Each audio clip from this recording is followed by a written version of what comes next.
Hi guys, my name is Bobby. Welcome back to my channel, and today I'm bringing you my June wrap-up. Sorry it's a little late. Usually I post my June wrap-up a little bit before this, and as you can see, we're back on my bed because after doing a couple of videos standing up in front of my bookshelf, while it was fine, I didn't like the background as much, even though this background isn't that much better and is just a jumbled mess too.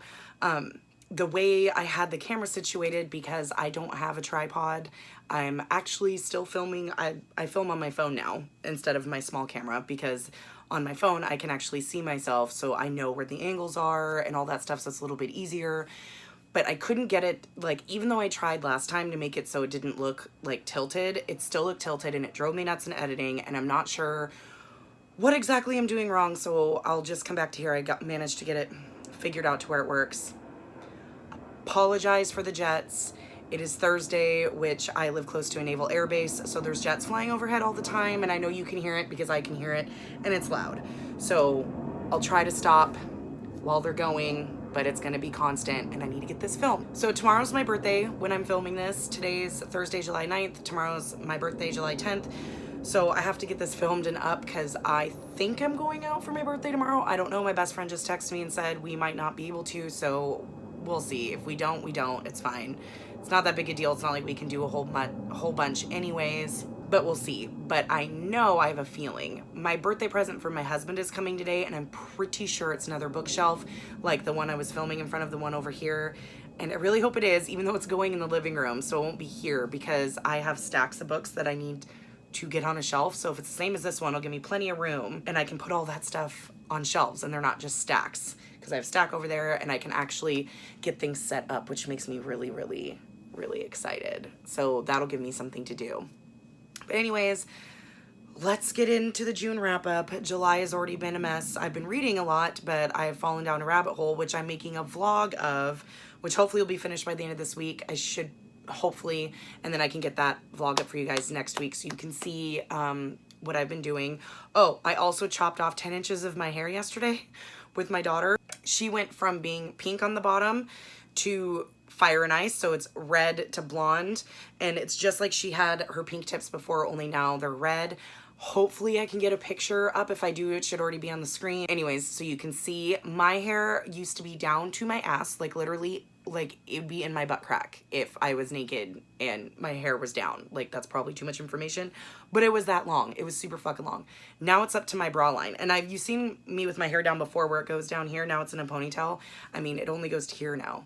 And the blue and green is gone, and the underside is now like this purplish red. It looks really dark in this light. It's like a reddish purple, which I won't get in trouble at work for, but it's way more manageable now. I'm not as hot, even though I am hot because I'm under a ring light, and it's fucking muggy as hell today, and I don't have my fan on. So anyways, let's get into the wrap up. Okay, so I have 5 books to talk about today. 3 of them I actually read and finished. 2 of them were DNFs. June, again, was another struggle reading month for me. The 2 DNFs really slowed my momentum. And then the 1 book took all month to read, which was also a downer because after I read my pages for that each day, I didn't really feel like reading anything else.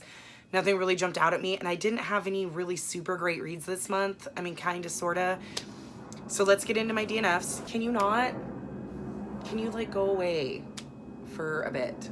Like, just for 20 minutes. Okay, so the first DNF of the month was Happy You Know It by Laura Hankin. This was one of my book of the month picks for May. This one is a story about a girl named Claire who was in a band, and they weren't doing that great. They hadn't really done much, and they had a fight, and they kicked Claire out. After they kicked her out, they became super famous and now make all this money, and Claire has next to nothing. So she takes a job working for these very rich and wealthy means the same thing, very wealthy women in the Upper East Side of New York, as being like in their play group. So she plays songs for their children and does all that kind of stuff. In the middle of all of that, she gets swept up into their high life drama and all that, and the story kind of goes from there. I DNF'd this about 50 pages in or so. It was not what I was expecting it to be. It was very slow moving, and it just didn't grab me, and I usually love stories like this. I love stories that talk about, you know, people in high society, like someplace that I will never be, and listening to their petty dramas and stuff like that. And from what I understand, as the book continues, it kind of starts going into more of like drug use and stuff like that, which and it just didn't work for me, so I didn't rate it and just DNF'd it. I'm really sad because I was really excited to read something like this, because it's very hard to find books that are like this, where a normal person gets in to like some high society and gets to kind of be privy to their drama. But this one just didn't work for me. The next DNF was sadly my buddy read with Vicky that we were doing in June. And we picked this one. We were both really excited to read it, and we both DNF'd it. And that's We Need to Talk About Kevin by Lionel Shriver. This one we were both excited to read because this tells the story of a woman, I can't even remember her name, Eva, and her son Kevin. And Kevin he committed a mass murder at his high school, like a high school shooting, and he is now in prison for the rest of his life. And this is the story of Eva and her talking about Kevin when he was little and growing up, and how they got from there to here, and what happened with him. And this is supposed to be a story it's fictional, but it's supposed to be about like nature versus nurture. Was Kevin born this way, or was it the way Eva raised him to make him this way? This one, I think I got maybe 50 pages in, and I messaged Vicky. I'm like, I can't do this. I was like, this is boring. This sucks. Like, I do not like this at all. And she might have given it a little bit more, but she agreed, and we're both like, fuck this, we're done. This is one of the most pretentious books I've ever attempted to read. The writing is so pretentious. Like, I couldn't. I was just disgusted the whole time trying to read this. Like, she's so pretentious. And this is told in letters to her husband, her estranged husband, Kevin's dad. So the whole story is written in letters. And her letters don't make any fucking sense. Like, at first it starts out and it's like, good, it's about like the aftermath and like the backlash she got, and you get a little snippet of like what he was like at trial. And then it goes back in time to like when her and her husband first met, and oh, do you remember when we met, and talking about them and their friends. I'm like, I don't care about that. This isn't a story about that. And it lingered on that for so long, and they were both so pretentious. They are both rich and hoity-toity and snooty, and they live in New York, and they're better than anybody else. And it just oozed from it. And like, okay, I guess I could continue reading, and this is like your fall from grace. But at the same time, like, I can't stand your voice. Like, the narrative voice was just, no. It was just icky. And I told Vicky, I'm like, I can't do this. Like, if you want to keep going, you're going on without me. I'm DNFing it. And shortly thereafter, she goes, I only made it as far as you, and I agree. So this is only the second book in all of the or buddy reads we've ever done that we've ever DNF'd, and this one is immediately going into the donate pile. But because Vicky and I ended up DNFing We Need to Talk About Kevin, I kind of looked at her because I'm a nosy bitch, and I do not like giving up on buddy reads with Vicky because they're one of my favorite things to do. Oh my god. I don't want this to be a 40-minute video. It's fucking Jets, man.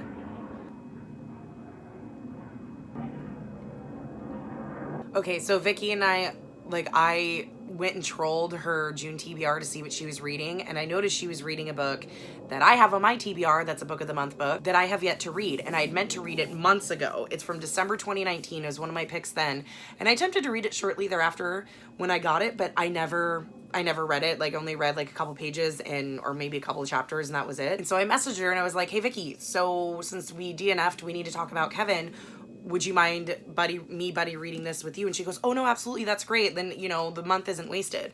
And so we ended up buddy reading Long Bright River by Liz Moore. And now this was one of her 5-star predictions. And so she covered this in her 5-star predictions wrap up instead of really her June wrap up.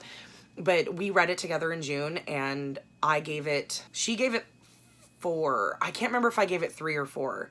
It wasn't 5 stars for me. She gave it 4. I think I ended up giving it 3 stars, and let me tell you why. So this is toted like on the Goodreads page and on the Book of the Month website as a thriller, and it's about 2 women that are sisters and in the Kensington neighborhood in Philadelphia, and there's all these murders happening of prostitutes, and the one sister's a cop and the other one's an addict, and the addict sister is missing and the cop sister trying to find her, and there's all these murders happening and all this stuff. So it's toted as a thriller, like a mystery thriller. A mystery thriller, this is not. This was so badly marketed. This is not a mystery thriller. At best, I would put it as a literary fiction, borderline contemporary family drama maybe, which is fine because I enjoy those, but I think my enjoyment was lessened because I was expecting something else. So this is about 2 sisters named Mickey and Casey, and Mickey is a police officer in Philadelphia, and her neighborhood beat is the Kensington neighborhood,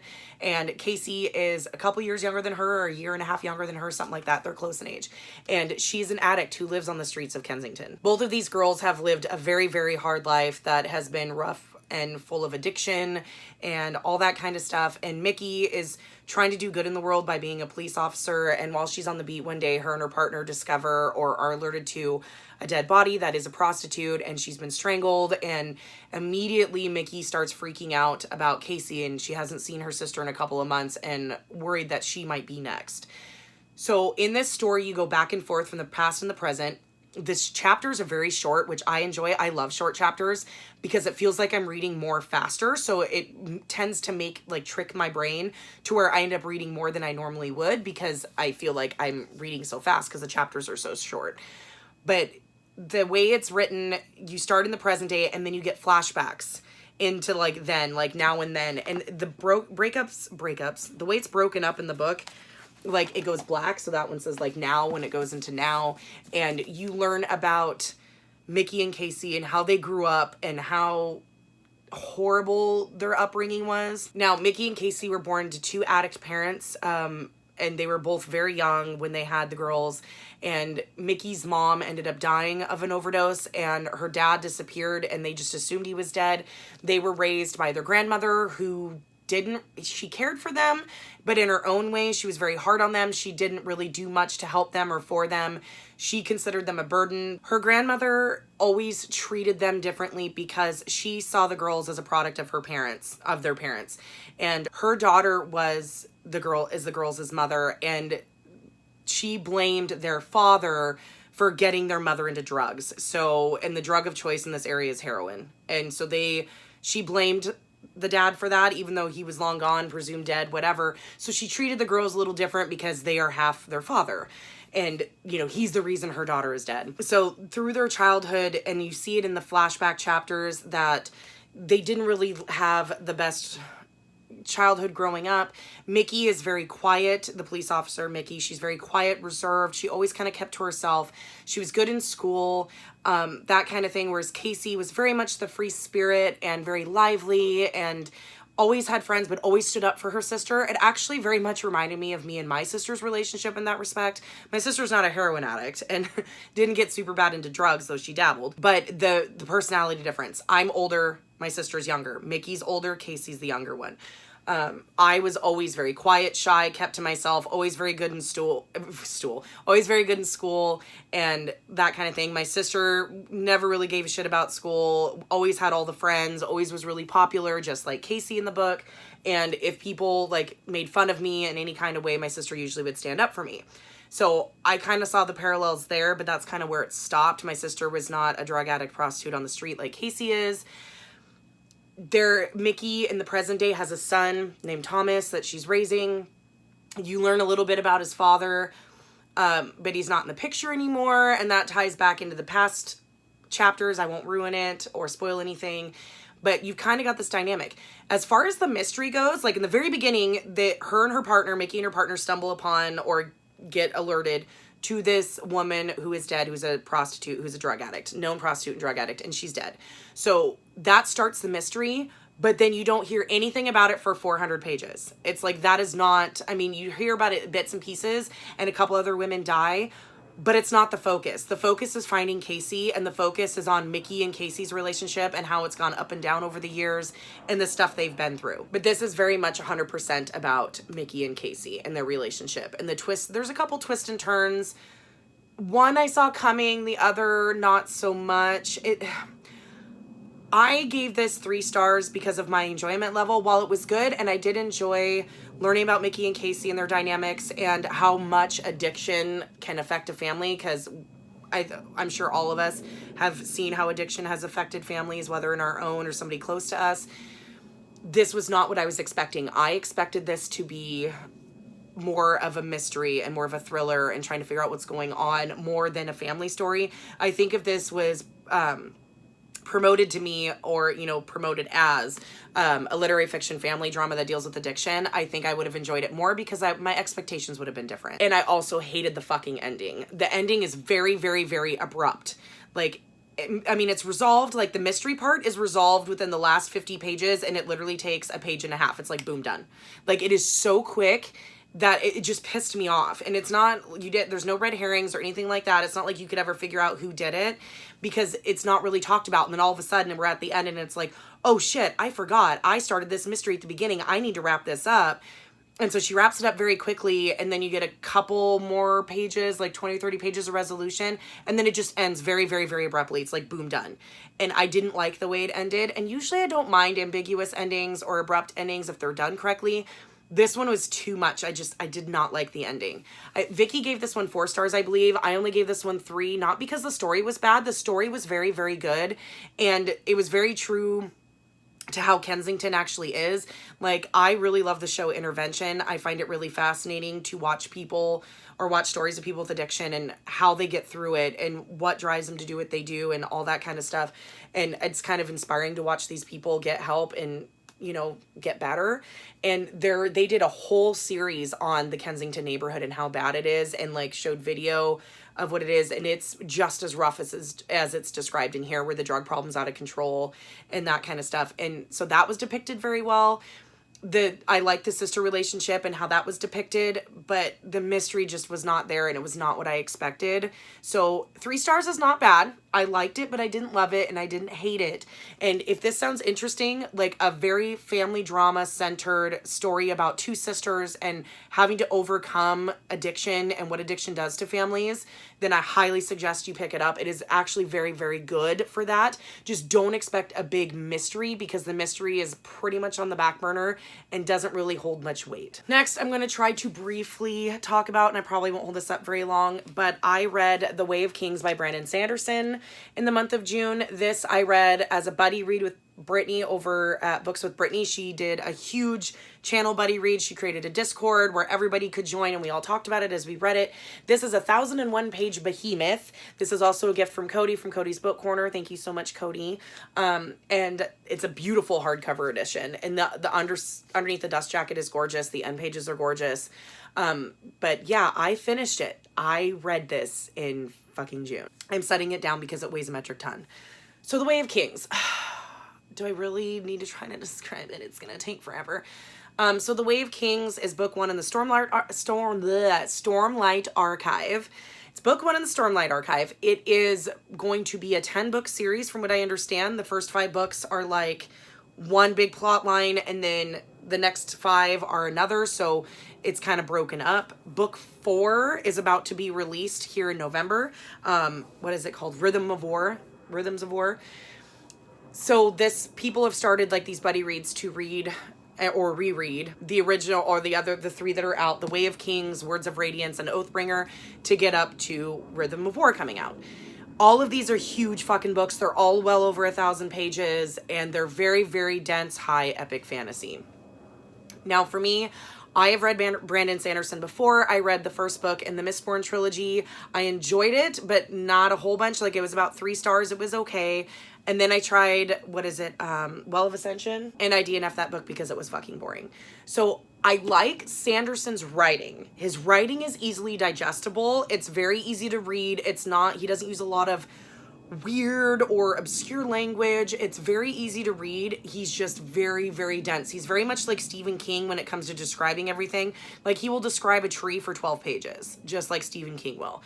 So that makes it kind of difficult because I don't like storytelling like that. It's a fucking tree. You just need to tell me it's a tree. Unless it's got some magical properties or some significance to the story as a whole, I don't need a 20-page description of the fucking tree. Brandon Sanderson does this, and it's kind of annoying, and it had me skimming at some parts. So The Way of Kings, the way the books are situated, it's like there's 4 main characters, and each book is supposed to be considered their story. So The Way of Kings is considered Kaladin's story, because the 4 characters are Kaladin, Shallan, Dalinar, and Sazeth. And this is considered Kaladin's story. Words of Radiance is supposed to be Shallan's. Oathbringer is supposed to be Dalinar's. And I'm assuming Rhythm of War is going to be Sazeth's. Or people say Seth, but it's like Szeth, so it's Sazeth, I think. It's going to be his story. That's the speculation. But let's see, how do I describe this world? This takes place in the world called Roshar. There is different case systems, the way everything's laid out. Kaladin he started out as a surgeon's son in a small village. He ends up joining the military. something happens to him during a battle, because you have this big, huge battle going on in the Shattered Plains, where you've got all of these people, the human people, against the Parshendi, which are another race of people on the other side, and they're constantly fighting. They've been fighting for years. So back in the homeland, so like where everybody's palaces and homes are, which is away from the Shattered Plains, they have people who are staying there that are in the family and other small families that are fighting battles and skirmishes between little areas, between landowners. Kaladin fought in a landowner's small army. Something happened. He ended up becoming branded a slave and goes to the Shattered Plains as a slave, working under one of the lord's name. Oh, why can't I think of it? I can see the name, but why can't I remember it? But he is not a very nice man. And so once he gets there, then you kind of get introduced to Dalinar, because Dalinar is at the Shattered Plains. He's a High Lord. He's the uncle of the king. His brother was the king before him. And he's there, and he's a very High Lord, and he's got a couple of sons, and he's known as a fierce warrior.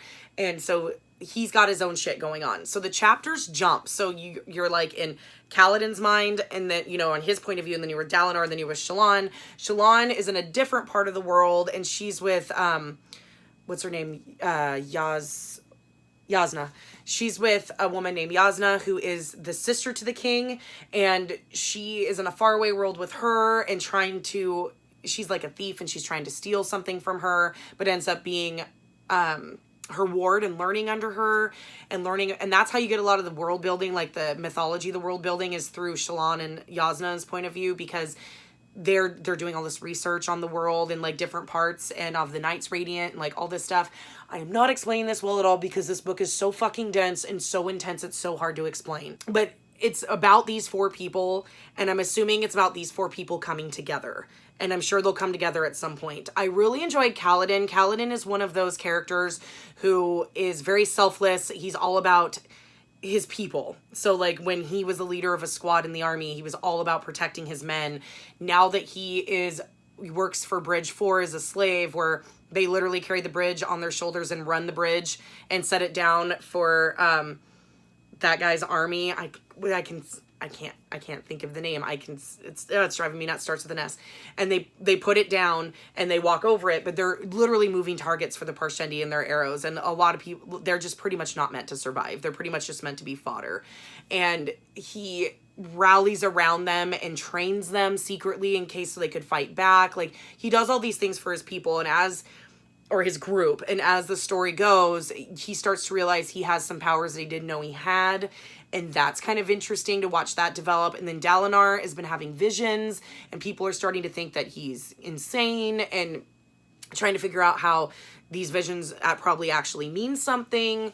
And there's these big storms that happen called high storms, and you're not supposed to be able to survive them. Like, I kind of equate them to like almost like a hurricane style, like with their very fierce winds and rain. And it's not, everybody runs for shelter when they happen. They happen often.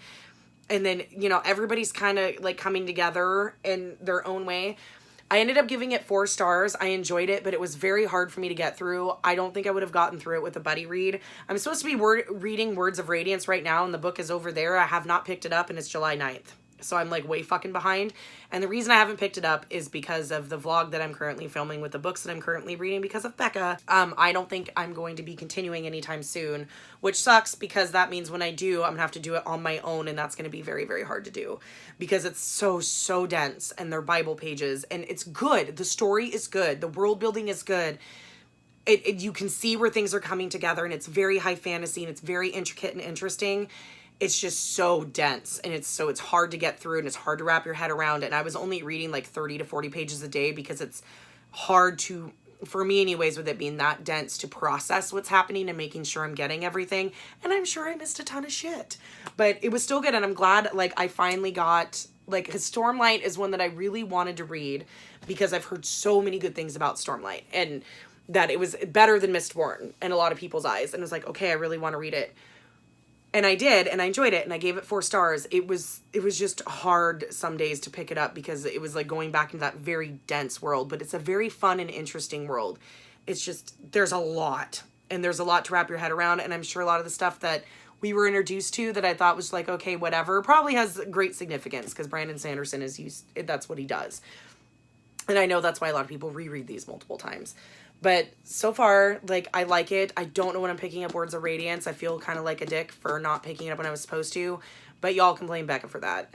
And actually, my reading's been pretty decent so far in July, so I guess we'll let it slide for now. And the last book I read was one I picked up on a whim because I was feeling kind of like a mystery thriller since Long Bright River kind of let me down in that respect. And I've been reading, you know, The Way of Kings is such a dense fantasy. I wanted something quick. So I picked up The Last Flight by Julie Clark. This was one of my Book of the Month picks for June. So I actually picked up one in the correct month. So this tells a story of Eva and Claire, and they are both two separate women. Claire lives in New York. She lives with her husband, Rory, who's making a bid for Senate. He comes from a very, very, very wealthy family. His mom was a senator for years. She passed away from cancer a couple years back. So he's kind of got the sympathy thing behind him. And she is going to be sent to Puerto Rico to do some thing for some charity or whatever, and she's decided she's going to run away from her husband and disappear because her husband is very, very abusive and nobody knows about it besides their, you know, their own close personal staff. Nobody talks about it and nobody's really supported her, and it's only been behind closed doors. So she decides she wants to get the fuck out.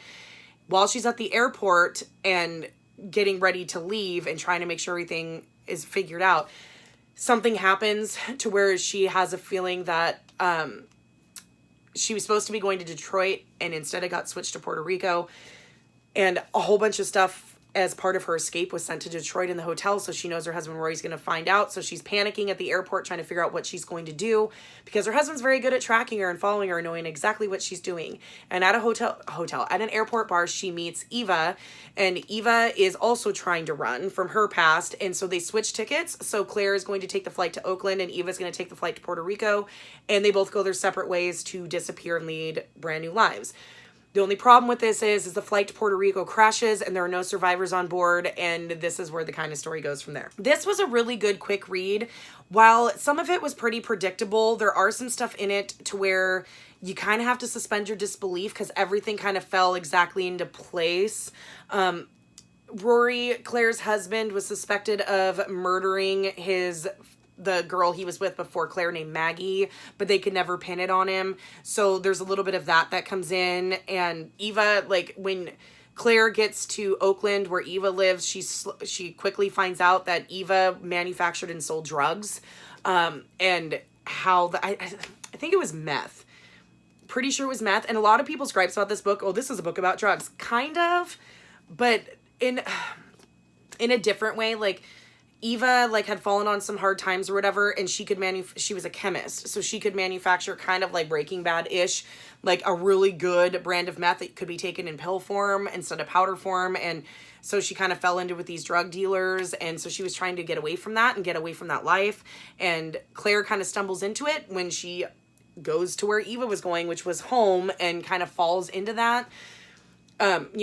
Figuring out like what the hell is going on, and like it kind of goes from there. I mean, it was only 3 stars. It wasn't terrible, but it wasn't what I was expected. The ending wraps up really nicely, and what the author was trying to do with this is kind of with the Me Too movement and bring forward Claire trying to get the power to stand up to Rory and speak out about her abuse and that kind of stuff, and Eva also doing the same with being used and stuff like that, and these women kind of getting their power back. So for that, it's really good. But as like a mystery thriller, it was okay. I mean, it wasn't terrible. It was a quick, easy read. I enjoyed it, but it wasn't the best thing I've ever read. Okay, guys, that's it. That is my June wrap up. I only read 4 books, but one of them was a behemoth, so I'm giving myself a pass. And this month is already starting off pretty decent. We'll see how it goes. Hopefully I can get the stuff read I want to. It's just been, I'm on vacation. I've got 2 days left after today. My birthday's tomorrow. Probably not going to do anything for it now, looks like. But that's fine. I'll just sit here and read and sit here on my bed with my fan on and read and just be happy not to be at work. But I'm glad my July reading is going a lot better than it has been because, man, I've just been like, wow. So if you've read in these books, please let me know down in the comments below. I'd love to hear your thoughts. What did you guys read in June? Did you read anything good? Because I'm trying to get some good stuff reading. This month was kind of a dud except for The Way of Kings. This month was kind of like an eh. So hopefully July goes better. But the next video you'll see from me will probably be the vlog of the books that I'm reading now.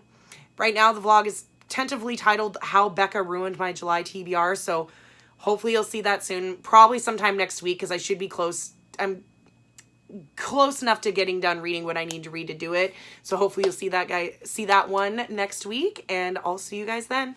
Bye.